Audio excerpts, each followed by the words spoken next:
they are gathering. The three young Shin commander prodigies, and well, actually we say four. Only the fourth is not a battler; she is a strategic prodigy. Although prodigy may be a bit of a stretch, there's no denying that Shin's China's new generation of 50,000 commanders who wants to become general and is actually very close in becoming generals may very well be the key to an insane plan in the Kingdom chapter. Hi for those who are watching. It's snowing outside and it was snow in this chapter. Isn't that fitting? It's actually a bit of a time skip in this episode. Kinda. Turns out that at the beginning we see a glimpse of the Queen Mother who, after, well, all her heartbreak and stuff, is a shell of her former self. Well, that's only logical. And it also turns out that Rishi, despite being insufferable, is still a very strong man when it comes to politics because, well, he managed to shut down high-ranking office and foreign roots and all stuff like king and nobles. And we also see some glimpse of the sun where the where Ko Chan and Jo Chan and her and Ko Chan's baby is, well, playing with snow. But as this chapter seems to suggest, the snow vanishes and the top strategics or the top men of Qin China for now, Shu Bin Kun, Shuhei Kun's uh, mm, right hand man, the guy with the weird mustache, I always forget his name. You don't have to correct me if you want to. And then Oki, the very feminine looking brother of Morten. Why that female voice came from, no idea. But it's clear that while Oki doesn't share, or Moki, yeah, Moki, that was his name. Even though Moki doesn't share his brother's Morten's strength. In fact, we do not see so very much about Morten. It's clear that he rivals Orsen, or Orho, no, Orho, Ohen. Oh, damn. I already forgot his name too. In strategic, but when it comes to battle skill, it's not exactly known if Morten is a strong fighter, but he is no doubt not. I mean, he is strong. Either way, back on topic. They are doing many simulations and they are practically fainting from exhaustion. And they are doing this in complete secrecy. Only these four, or five if you count, well, the king of Qin China, say. But they are doing, they have for years tried to find out a plan in order to at how find a way out over Gyu or stuff like that. And I mean, they have been brainstorming this for 1 year. You have to admit, actually, the years pass pretty quickly. I agree. I mean, tomorrow we will have Doomsday, but the thing is, I mean, tomorrow Monday, but it still feels like you spend a whole year trying to figure out a plan like that. Now that is actually kind of terrifying. It almost looks like they put on weight too, but who knows. But Say is being a little bit reasonable, saying that he knows this is a difficult problem, but he needs them to find an order that is a working plan.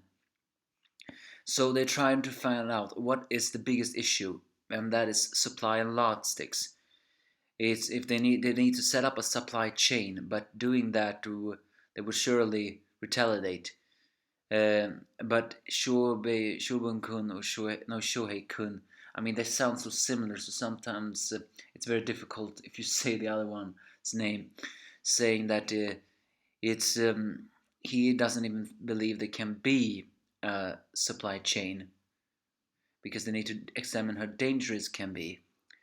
They need to search for a path that no one can see, just like what they do during the war.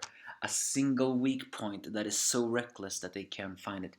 Elsewhere, it turns out that Shin is training his rookies very well, I guess.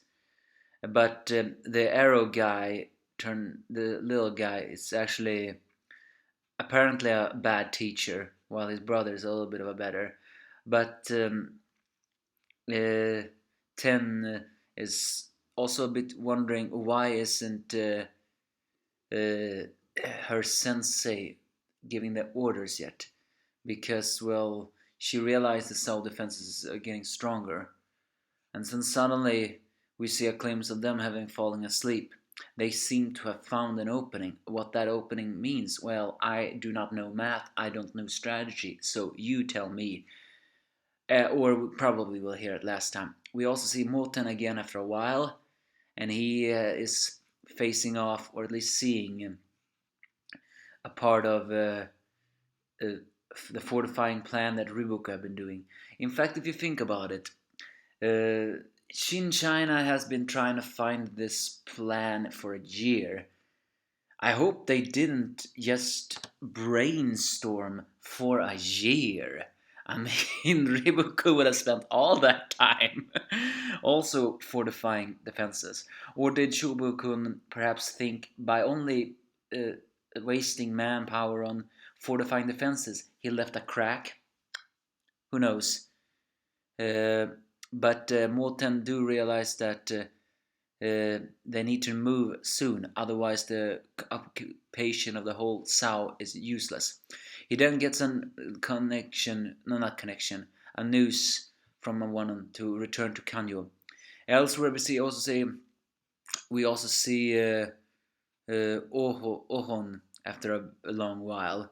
The arrogant guy is apparently facing off against Wei when he gets the message. Elsewhere, Shin's new recruits, well, they are turning out to be quite strong, knocking out. It looks almost like they're having a killing fight, but nah, it can't be like that. But they're knocking out a lot of the veterans, although technically the veterans they knock out cannot exactly be counted as strong per se. Then again, they can be counted as lucky, or at least have a strong will to live, because if you think about it, as the guy Bay, even though he at the beginning was kicked out of the unit, and he then came back because well he holds the team together, and Chin realized his mistake and he realized his own mistake. Behe, I mean, Behe can still not exactly be counted as a strong member of the unit, but he is a veteran and he is after all also someone who has survived this long, which is why you can count them as lucky. So the Scarface guy, well, I guess he has become a little cocky. So the one who shuts them up is none other than Shin with just one single attack. So yeah, I guess that confirms exactly what the eye patch guy said to the Scarface guy. Their captain, even if there were 10 of me, I wouldn't be able to put a scratch on the captain because well, Shin is just that strong. Sometimes we tend to miss that Shin is the captain and he is crazy strong. And then he also get the news, but even Karyo-ten gets news. They meet up with their rivals, although Mo-ten is actually, well, the friend of Shin, while Oh-hon is the rival.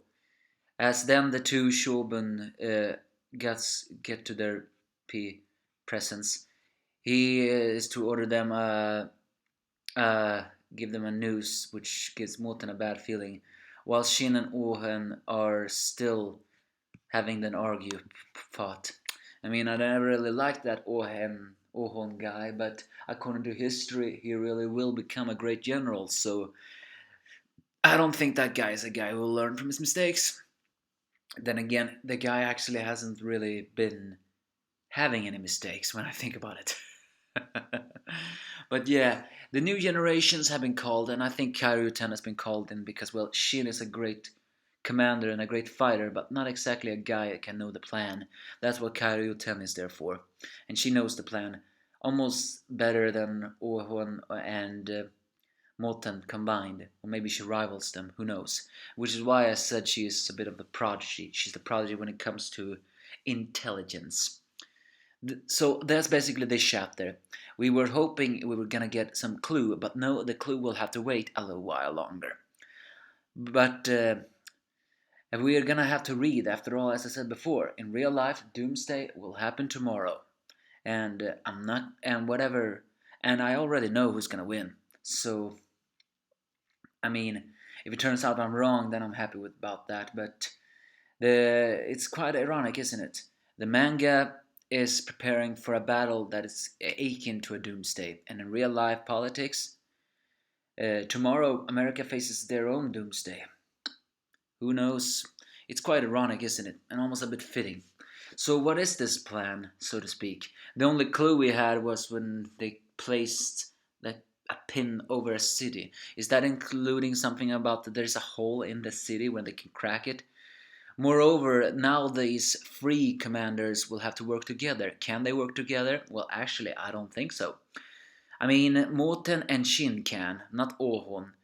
Moreover, Morten was very close to his grandfather, and their grandfather was there even when I mean Shin was also there when Hakuro died, passed away. I mean, and he encouraged the young generation, even though Ohen wasn't there, to climb up the ranks together. You don't have to get along, but you must be aware of each other. And I think that is the key of solving this plan. They must be aware with each other. Will they, however? That's another question. So give me your thoughts if you have any.